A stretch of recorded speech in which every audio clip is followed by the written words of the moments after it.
80 yildan so'ng xalifa Umar ibn Abdulaziz davriga kelib, Hujra-i Saodatning shifti butkul qabr ustiga qulab tushadi. Umar ibn Abdulaziz rahimahulloh Madina valisi bo'lgan payti Oysha onamizga tegishli bo'lgan xonani ko'chirib tashlab, xonaning tashqi qismini qaytadan qurdirib ta'mirlatadi. So'ngra hujra atrofiga to'rtburchak shaklidagi devor yotqiziladi. Ushbu devor hujra ichidagi qabrlarni to'rt tarafdan o'rab turar edi. Bu devorning ajralib turuvchi jihatlaridan biri. Uning zich holda qurilgan edi. Ya'ni hech kim muborak qabr yoniga yetib bora olmasdi. Shuningdek, Umar ibn Abdulaziz xalifalik davrida ushbu to'rtburchak shaklida yotqizilgan devor ustiga shift quriladi. Keyinchalik Umar ibn Abdulaziz xalifalik davridan so'ng muborak qabr atrofidagi barcha xonalar olib tashlanadi va ichki devor ustidan 5 burchakli boshqa bir devor yotqiziladi. Devorning 5 burchak qilinishiga sabab Ka'bai sharifga o'xshab qolmasligi uchun edi.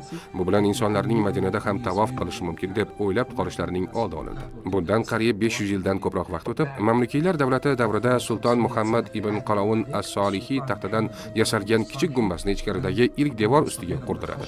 Bu qurilgan kichik gumbaz yog'ingarchilikdan hosil bo'lgan suvlarni qaytarishga yordam berar edi. Shuningdek, mamlukiylar 5 burchakli devor tashqarisidan mana shunday shakldagi himoyalovchi ustunni quradilar. Sirtiga la ilaha illalloh Muhammadur Rasululloh kalimasi yozilgan ushbu parda hozirgi kunda bizga tashqaridan ko'rinib turadi.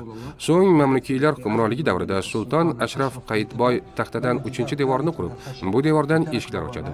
Avvallari insonlar bu eshiklardan ichkariga kirib, ichkarida Rasululloh sallallohu alayhi va sallamga salovat aytar edilar.